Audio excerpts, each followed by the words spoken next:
नमस्कार, बहुत स्वागत है आपका डेली 24 भारत में। मैं हूं आपके साथ अनीता शर्मा। शुरुआत करते हैं देश दुनिया की बड़ी खबरों से।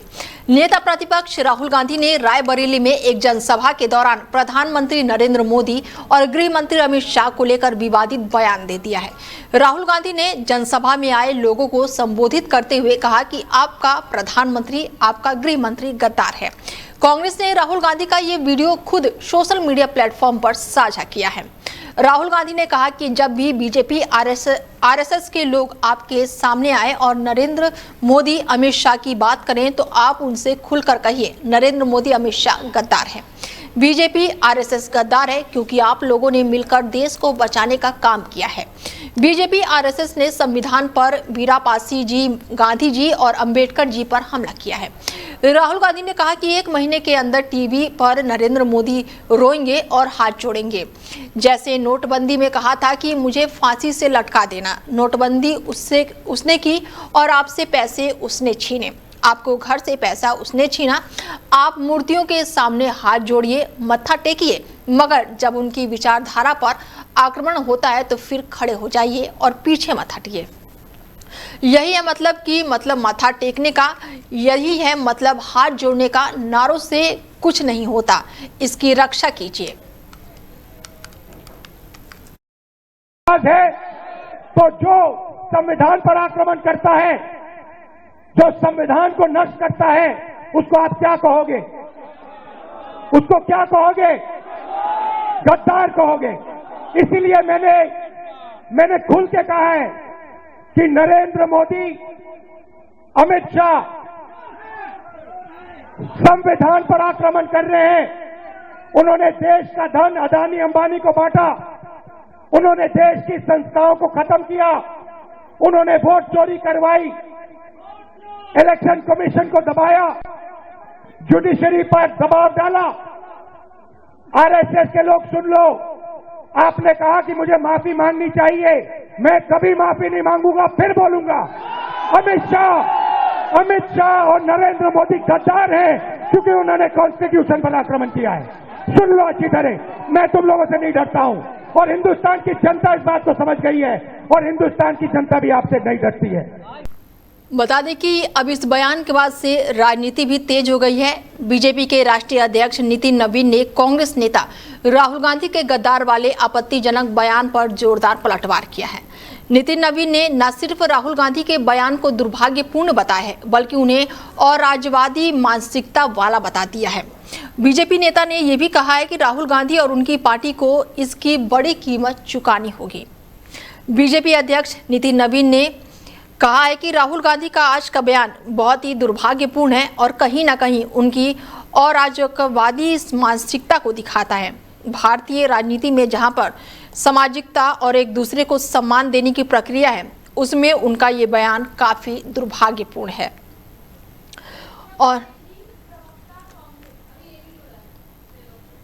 विक्रम सेठी जी जुड़ चुके हैं, कांग्रेस से प्रवक्ता हैं हमारे साथ, उनसे बातचीत करते हैं। विक्रम जी, बहुत स्वागत है आपका डेली 24 भारत में।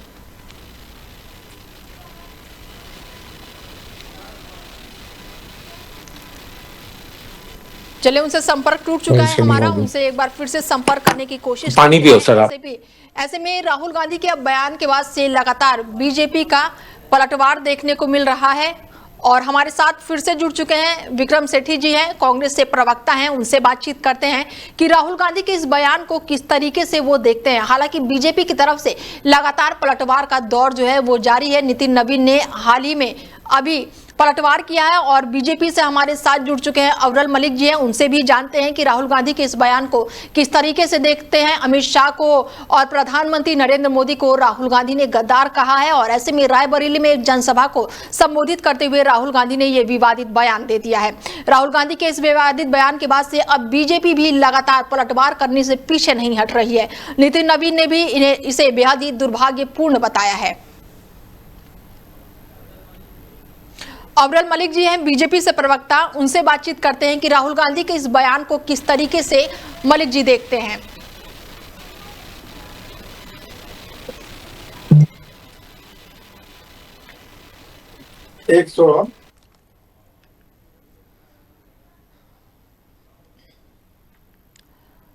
बता दें कि राहुल गांधी के बयान के बाद से अब वार और पलटवार दोनों तेज हो गए हैं। रायबरेली में लोकसभा में नेता प्रतिपक्ष राहुल गांधी ने पीएम मोदी के लिए गद्दार शब्द का इस्तेमाल किया और इसके बाद से पीडीए चीफ और जम्मू कश्मीर की पूर्व सीएम महबूबा मुफ्ती ने भी कहा है कि हमारे यहाँ 2014 के बाद से हर इंसान को बीजेपी गद्दार और देशद्रोही बुलाती है। तब तो आप लोग शोर नहीं मचाते हो, यहाँ पर गालियां दी जाती हैं, मुसलमानों को धमकाया जाता है, उनके घरों को बुलडोजर से गिराया जाता है। महबूबा मुफ्ती ने यह बड़ा बयान दिया है। बता दें कि राहुल गांधी के बयान के बाद से अब लगातार पलटवार का दौर जो है जारी है। बीजेपी लगातार राहुल गांधी को घेरने की तैयारी में जुटी हुई है। हालांकि वहीं नितिन नवीन ने भी पलटवार किया है। उन्होंने इसे दुर्भाग्यपूर्ण बताया है। राहुल गांधी के बयान को नितिन नवीन ने दुर्भाग्यपूर्ण बताया है। वहीं जम्मू कश्मीर से भी बयान निकलकर लगातार सामने आ रहा है। यूपी के रायबरेली में राहुल गांधी ने यह बड़ा विवादित बयान दे दिया है, जिसके बाद से राजनीतिक हलकों में लगातार चर्चाएं जो हैं वो तेज हो गई हैं। और विक्रम सेठी से जानते हैं, कांग्रेस से प्रवक्ता हैं, उनसे बातचीत करते हैं कि राहुल गांधी के इस बयान को किस तरीके से देखते हैं। विक्रम जी, देखिए, राहुल जी ने जो बयान दिया है वो राजनीतिक बयान है। ये बयानबाजी हमेशा चुनाव में चलती रहती है, चाहे मोदी जी हो, चाहे अमित शाह जी हो, चाहे और कोई हो भारतीय जनता पार्टी का व्यक्ति, वो भी इस तरह राहुल जी पे समय समय पर टिप्पणियां करते रहते हैं। और ये बयान को ज़्यादा उससे नहीं लेना चाहिए। ये एक राजनीतिक बयान है। ये बयानबाजी हमेशा ही चलती रही है। पहले भी कितने ही लोगों ने राहुल गांधी जी के ऊपर उल्टा सीधा बयान दिया है। कई बार उन्हें पप्पू तक कहा जाता है, कई बार उनके खिलाफ बहुत सारी बातें की जाती हैं। तब तो राहुल जी को इसका कोई जवाब नहीं देते। आज जरा सा उन्होंने अगर मोदी जी या अमित शाह के बारे में कुछ बोल दिया तो सारे लोग उनके ऊपर पलटवार हो गए। ये बिल्कुल सरासर गलत है। ये गलत है, पर प्रधानमंत्री को इस तरीके से गद्दार कहना, विक्रम जी, आपको कहां तक सही लग रहा है? देखिए, मुझे अगर मेरी बात कही जाए तो हम तो ये शब्द का इस्तेमाल नहीं करते, मगर वही कहें तो कांग्रेस पार्टी के वो राष्ट्रीय अध्यक्ष हैं और उन्होंने अगर किसी चुनावी रैली में या किसी प्रोग्राम में ऐसी बात बोली तो कोई ना कोई बात होगी, कोई ना कोई ऐसी लाइन चल रही होगी, ऐसा प्रश्न चल रहा होगा जिसके ऊपर उन्होंने ये बात बोली होगी। कहने को तो देखिए, अगर उनकी जगह अगर मैं होता तो मैं इस तरह की बात नहीं करता। तो मान रहे हैं कि राहुल गांधी ने सही नहीं कहा है, विक्रम जी? बिल्कुल, मैं मान रहा हूँ, मैं मानता हूँ, क्योंकि मैं भी एक सनातनी हूँ और मैं उनकी इस बात के ऊपर वो करता हूँ कि हाँ, उन्होंने गलत बोला बीच में। ठीक है विक्रम जी, आप हमारे साथ बने रहिए। अवरल मलिक जी हैं, बीजेपी से प्रवक्ता हैं, उनसे भी बातचीत कर लेते हैं, उनसे भी जानते हैं कि राहुल गांधी के इस बयान को किस तरीके से देख रहे हैं। मलिक जी, बहुत स्वागत है आपका। राहुल गांधी के इस बयान को किस तरीके से देख रहे हैं मलिक जी? देखिए, जहां तक विषय एक तरीके से बयान देखे जाने का, मैं समझता हूँ पूर्ण रूप से ये चीज गलत है। इस प्रकार की बयानबाजी नहीं होनी चाहिए। अगर की जाती है तो बहुत ही दुखद है, निंदनीय है और इसकी मैं कड़े शब्दों में पूर्ण रूप से निंदा करता हूं, क्योंकि ऐसी बयानबाजी अगर की जाती है तो जनता देखती है, लोग देखते हैं, पब्लिक देखती है और उसी के आधार पर निश्चित रूप से जवाब देती है। और जहां तक विषय एक तरीके से पर्टिकुलरली कांग्रेस पार्टी के स्पोक्स पर्सन जो यहाँ मौजूद हैं, ये जो है पहले सही बता रहे हैं, फिर गलत बता रहे हैं और जो गलत बता रहे हैं अब उसमें राहुल जी से ये या तो सीनियर हैं या राहुल जी को करेक्ट कर रहे हैं। अब मेरी समझ से बाहर की बात है, या इनकी पार्टी का ये ऑफिशियल स्टैंड है या फिर ये एक तरीके से राहुल जी के खिलाफ है और कांग्रेस पार्टी में बने हुए हैं। तो इनकी हिम्मत को मैं पूर्ण रूप से सलाम करता हूं कि ये कांग्रेस में रहते हुए राहुल जी के खिलाफ बोल रहे हैं। लेकिन जहां तक विषय है पर्टिकुलर मुद्दे का, मैंने राहुल जी के खिलाफ नहीं बोला सर जी। विक्रम जी, कुछ मैंने राहुल जी के खिलाफ नहीं बोला।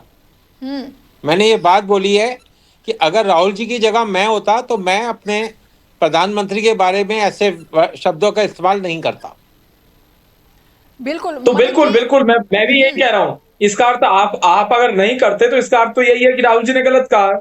और अगर गलत कहा है, आप इस चीज को कह रहे हैं, तो पूर्ण रूप से फिर तो कांग्रेस पार्टी में ये अंतर विरोध की स्थिति है, अंतर कला है, अलग अलग विरोध बढ़ रहे हैं।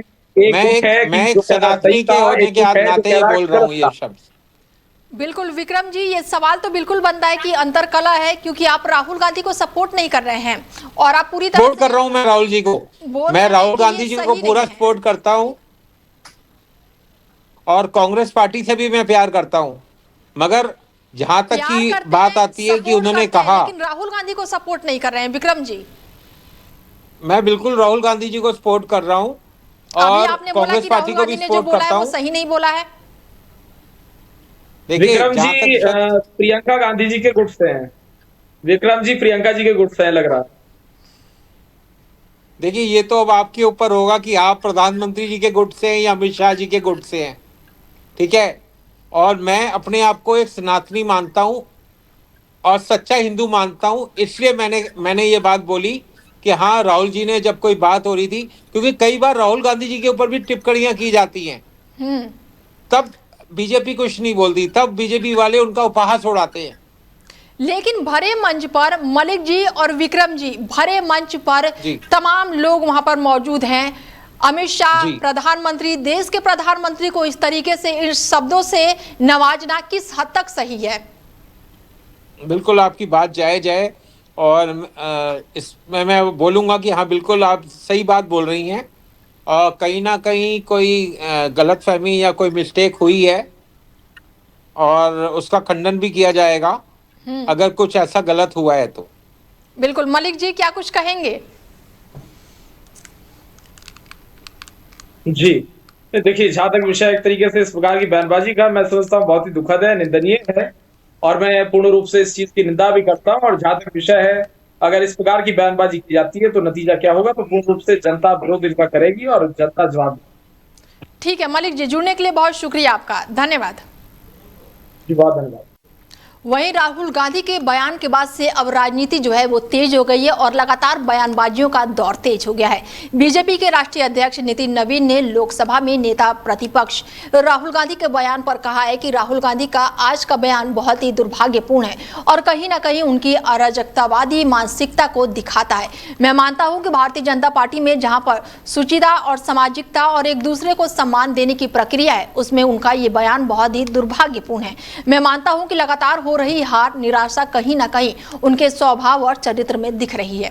उन्होंने कहा कि आज हम भ्रष्टाचार पर जीरो टॉलरेंस की नीति पर काम करते हैं। प्रधानमंत्री नरेंद्र मोदी के नेतृत्व में आतंकवाद पर पूर्ण रूप से लगाम लगने का काम भी किया गया है। क्या नक्सलवाद को खत्म करना गद्दारी है? क्या देश की जमीन को सुरक्षित रखना गद्दारी है? और क्या तिरंगे का सम्मान पूरे विश्व में बढ़ाना गद्दारी है? राहुल गांधी जी का आज का बयान बहुत ही दुर्भाग्यपूर्ण है और कहीं न कहीं उनकी अराजकतावादी मानसिकता को दिखाता है। मैं मानता हूं कि भारतीय राजनीति में जहां सुचिता, सामाजिकता और कहीं न कहीं एक दूसरे को सम्मान देने की प्रक्रिया है, उसमें उनका यह बयान बहुत ही दुर्भाग्यपूर्ण है। मैं मानता हूं कि लगातार हो रही हार, निराशा कहीं न कहीं उनके स्वभाव और उनके चरित्र में दिख रहा है और यही हताशा और निराशा आज उनके इस सब तरह के शब्दों के बयान आ रहे हैं। मैं पूछना चाहता हूं राहुल गांधी जी, आपके पूर्वजों ने इस देश की जमीन और जमीर को हमेशा गिरवी रखने का काम किया, कभी हमारे सैनिकों के मनोबल को बढ़ाने का काम नहीं किया, लेकिन हमारे यशस्वी प्रधानमंत्री श्री नरेंद्र मोदी के नेतृत्व में इस देश की जमीन भी सुरक्षित हुई और देश के लोगों का जमीर भी मजबूत हुआ। और कहीं न कहीं आपके शासनकाल में आपके लोगों ने जब इस देश में राज किया, इस देश में करप्शन के रूप में पूरी तरह से अखंड में पूरी सरकार आपकी डूबी रही। आज हम करप्शन पे जीरो टॉलरेंस की नीति पर काम करते हैं। आज हमारे देश के यशस्वी प्रधानमंत्री के नेतृत्व में आतंकवाद जैसे चीजों पर पूर्ण रूप में लगाम लगाने का काम किया और हमारे पड़ोसी भी आज हमको कहीं न कहीं हमारी इस नीति से नतमस्तक नजर आते हैं। और किस प्रकार से आप शब्दों का प्रयोग करते हैं, जिन शब्दों का आप प्रयोग कर रहे हैं, क्या नक्सलवाद खत्म करना गद्दारी है? क्या इस देश की जमीन को सुरक्षित रखना गद्दारी है? क्या इस देश के तिरंगे का सम्मान पूरे विश्व में बढ़ाना गद्दारी है? अगर ऐसे शब्दों का प्रयोग करते हैं तो मुझे समझ में नहीं आता कि आपके पूर्वजों ने, आपके कांग्रेस के पुराने नेताओं ने जिस प्रकार से यहाँ के सैनिकों के सर काट दिए जाते थे, आप मौन बैठते थे, लेकिन आज भारतीय सेना को सम्मान के साथ, स्वाभिमान के साथ काम करने का जो मौका मिला है वो यशस्वी प्रधानमंत्री नरेंद्र मोदी के नेतृत्व में मिला है। और मैं मानता हूं कि भारतीय राजनीति का आप राहु हैं जो कहीं न कहीं पूरे तरह से देश की राजनीति की वातावरण को गंदा और दूषित करते हैं। वहीं इटली दौरे पर पहुंचे प्रधानमंत्री नरेंद्र मोदी ने इटली की प्रधानमंत्री मेलोनी का खास मेलोडी टॉफी देकर उन्हें गिफ्ट दिया है और मेलोनी ने इस गिफ्ट के लिए पीएम मोदी का धन्यवाद दिया और सोशल मीडिया प्लेटफॉर्म पोस्ट करते हुए लिखा कि thank you for the gift. Meloni की इस पोस्ट के बाद से सोशल मीडिया पर मेलोडी चॉकलेट को लेकर चर्चाएं तेज हो गई हैं। ये गिफ्ट दोनों नेताओं की दोस्ती और भारत इटली रिश्ते को गर्मजोशी को दर्शाता है। प्रधानमंत्री इस वक्त अपने 5 देशों के दौरे के आखिरी चरण में इटली पहुंचे हुए हैं, जहां पर दोनों नेताओं के बीच व्यापार, रक्षा और रणनीतिक सहयोग जैसे मुद्दों पर बातचीत होने की उम्मीद है। वहीं कांग्रेस नेता राहुल गांधी ने प्रधानमंत्री नरेंद्र मोदी पर तंज कसते हुए इटली दौरे पर मेलोडी टॉफी गिफ्ट करने के मामले को लेकर हमला बोला है। राहुल गांधी ने अपने सोशल मीडिया प्लेटफॉर्म पर लिखा है कि आर्थिक तूफान सर पर है और हमारे प्रधानमंत्री इटली में टॉफी बांट रहे हैं। राहुल गांधी ने आगे कहा है कि किसान, युवा, महिलाएं, मजदूर और छोटे व्यापारी परेशान है, जबकि प्रधानमंत्री हंसते हुए वीडियो बना रहे हैं और बीजेपी नेता ताली बजा रहे हैं। उन्होंने इस घटना को नेतृत्व भी नहीं, नौटंकी करार दिया है। दरअसल प्रधानमंत्री नरेंद्र मोदी इटली के दौरे पर थे और इस दौरान उन्होंने इटली की प्रधानमंत्री को खास मेलोडी टॉफी का पैकेट गिफ्ट किया है। मेलोनी ने सोशल मीडिया पर पोस्ट करके इसके लिए पीएम मोदी का धन्यवाद किया और इसके बाद से मेलोडी टॉफी जो है सोशल मीडिया पर चर्चाओं का विषय बन गई है। राउज एवेन्यू कोर्ट ने नीट पेपर लीक मामले में बड़ा फैसला सुनाते हुए 5 आरोपियों को 2 जून तक न्यायिक हिरासत में भेज दिया है। वहीं सीबीआई ने मामले को एक अन्य आरोपी शुभम खैरनार की हिरासत 7 दिनों के लिए और बढ़ाने की मांग की है। सीबीआई की ओर से अदालत में पेश किए गए तथ्यों के आधार पर कोर्ट ने आरोपी मांगीलाल और विकास, दिनेश और यश यादव और धनंजय लोखंडे को 2 जून तक न्यायिक हिरासत में भेजने का आदेश दिया है। दूसरी ओर जांच एजेंसियों ने आरोपी शुभम से पूछताछ के लिए उसकी सीबीआई रिमांड 7 दिन और बढ़ाने की मांग की है। गौरतलब है कि देश भर में मेडिकल प्रवेश परीक्षा नीट यूजी के कथित पेपर लीक मामले की जांच जो है वो सीबीआई कर रही है। इस मामले में अब तक कई राज्यों में गिरफ्तारियां हो चुकी है। जांच एजेंसियां ये पता लगाने में जुटी हुई है कि प्रश्न पत्र लीक करने और अभ्यर्थियों तक पहुंचाने के लिए कौन कौन लोग शामिल थे। दिल्ली के पूर्व मुख्यमंत्री और आम आदमी पार्टी के संयोजक Arvind Kejriwal NEET paper leak मामले को लेकर लगातार सरकार पर हमलावर हैं और इस मामले में वो सीधे छात्रों से बातचीत कर रहे हैं और अब पंजाब में उनकी पार्टी की सरकार ने बड़ा फैसला ले लिया है। पंजाब में नीट परीक्षा देने वाले छात्रों को राज्य की रोडवेज बसों में मुफ्त सफर का तोहफा दिया गया है। इसे लेकर पंजाब के सीएम भगवंत मान ने सोशल मीडिया पोस्ट किया है और बताया है कि कितने दिनों तक छात्रों को मुफ्त में सफर की सुविधा दी जाएगी। पंजाब के सीएम भगवंत मान ने एक्स पर लिखा है कि कई गरीब बच्चे नीट का पेपर देते हैं, उनके पास सेंटर में जाने के लिए किराए के पैसे भी नहीं होते और अभी जब केजरीवाल जी ने नीट के बच्चों से बातचीत की तो बच्चों ने मदद करने की मांग की। 21 जून को नीट का पेपर है तो पंजाब सरकार ने निर्णय लिया है कि 20, 21 और 22 जून को पंजाब रोडवेज के सभी बसों में नीट की परीक्षा देने जा रहे सारे बच्चों का किराया माफ होगा। आपका एडमिट कार्ड दिखा दो और आपको टिकट नहीं लगेगी। भोपाल में मॉडल त्रिशा शर्मा की मौत के मामले में पोस्टमार्टम रिपोर्ट सामने आने के बाद से कई अहम बातें जो हैं अब खुलकर सामने आई है। एम्स भोपाल की रिपोर्ट में पुष्टि हुई है कि त्रिशा की मौत फांसी लगने से हुई थी। खबरों की माने तो 12 मई की रात करीब 8 बजे उसकी मौत हुई। साथ ही उनके हाथ पर चोट के निशान भी पाए गए हैं। रिपोर्ट में ये भी सामने आया है कि मौत से करीब 1 हफ्ते पहले त्रिशा का अबॉर्शन भी हुआ था। खबरों की माने तो अवस्था में फंदा लगाने से ये मौत हुई है। डॉक्टरों ने गर्दन के ऊपर की तरफ जाती हुई लिगेचर मार्क पाया है, जो कि आमतौर पर फांसी के मामले में देखा जाता है। मामले की सच्चाई पूरी तरह से सामने लाने के लिए डॉक्टरों ने खून और अन्य सैंपल सुरक्षित रखे हैं। इन्हें एफएसएल जांच के लिए भेजा गया है। इसके अलावा डीएनए जांच के लिए भी सैंपल सुरक्षित किए गए हैं। पुलिस का कहना है कि एफएसएल रिपोर्ट आने के बाद जांच में और कई बातें साफ हो सकती हैं। राष्ट्रवादी कांग्रेस पार्टी के अध्यक्ष शरद पवार ने पीएम की तारीफ की है। शरद पवार ने कहा है कि भले ही हमारी राजनीतिक सोच पीएम नरेंद्र मोदी से अलग हो, लेकिन ये नहीं भूलना चाहिए कि प्रधानमंत्री के रूप में वो अंतर्राष्ट्रीय स्तर पर भारत की प्रतिष्ठा बनाए रखने के लिए काम कर रहे हैं। उन्होंने कहा कि जब भी राष्ट्रीय हित में सामूहिक रूप से काम करने का अवसर मिले तब सभी को साझा उद्देश्य के साथ आगे आना चाहिए। उन्होंने कहा कि राजनीतिक विचार अलग हो सकता है, लेकिन देश के सम्मान के लिए मतभेद आड़े नहीं आना चाहिए। शरद पवार जो है वो पुणे स्थित लक्ष्मण राव डेवलपमेंट फाउंडेशन की ओर से आयोजित पूर्व राज्य और जिला पदाधिकारियों के सम्मान समारोह में बोल रहे थे। आईपीएल 2026 का मैच आज कोलकाता नाइट राइडर्स और मुंबई इंडियंस के बीच खेला जाएगा। मुकाबला ईडन गार्डन्स में शाम 7:30 पर शुरू होगा। प्लेऑफ की रेस में बने रहने के लिए कोलकाता को हर हाल में जीतना होगा। टीम 12 मैचों में 11 पॉइंट्स के साथ 8वें स्थान पर है और वहीं टूर्नामेंट से बाहर हो चुकी मुंबई 12 मैच में 8 पॉइंट के साथ 9वें स्थान पर है। दोनों टीमों के बीच अब तक 36 मैच हुए हैं। कोलकाता ने 11 और मुंबई ने 25 मैच जीते हैं। इस सीजन के पहले मुकाबले में मुंबई ने जीत दर्ज की थी। कोलकाता बुधवार का मैच जीती थी, तभी उसका किस्मत पंजाब किंग के हाथों में रहेगी। बेंगलुरु, गुजरात और हैदराबाद प्लेऑफ में जगह पक्की कर चुके हैं और अब एक जगह बची है, उसके लिए 5 टीमें रेस में है। पंजाब किंग के 13 अंक है, Rajasthan Royals, Chennai super king और दिल्ली कैपिटल के 12-12 अंक है। कोलकाता के 11 अंक है। पश्चिम एशिया संकट के बीच चीन में हलचल जारी है। डोनाल्ड ट्रंप के बाद अब रूसी राष्ट्रपति पुतिन चीन पहुंचे हुए हैं। रूसी राष्ट्रपति पुतिन और चीनी राष्ट्रपति शी जिनपिंग ने अहम बैठक की। वार्ता का आयोजन great hall of the people में किया गया था और इस दौरान आपसी संबंधों को बेहतर बनाने में चर्चा हुई। 20 समझौतों पर हस्ताक्षर हुए और इसके साथ ही मध्य एशिया के बिगड़ते हालातों पर भी मंथन हुआ। चीनी राष्ट्रपति जिनपिंग ने पुतिन के साथ बैठक के दौरान मध्य पूर्व में सभी शत्रुओं को तुरंत ही समाप्त करने का फिर से आह्वान किया। शी जिनपिंग ने कहा कि खाड़ी क्षेत्रों की स्थिति युद्ध और शांति के बीच एक निर्णायक मोड़ पर है। वहीं संयुक्त प्रेस कॉन्फ्रेंस में शी जिनपिंग ने मिडिल ईस्ट में जारी युद्ध को लेकर चेतावनी दी है। बैठक में उन्होंने कहा कि दुनिया फिर से जंगल राज की तरफ बढ़ रही है। उन्होंने कहा कि अगर लड़ाई नहीं रुकी तो अंतर्राष्ट्रीय व्यवस्था और वैश्विक स्थिति पर बड़ा असर पड़ेगा। फिलहाल बुलेटिन में मेरे साथ इतना ही। दीजिए इजाजत। नमस्कार।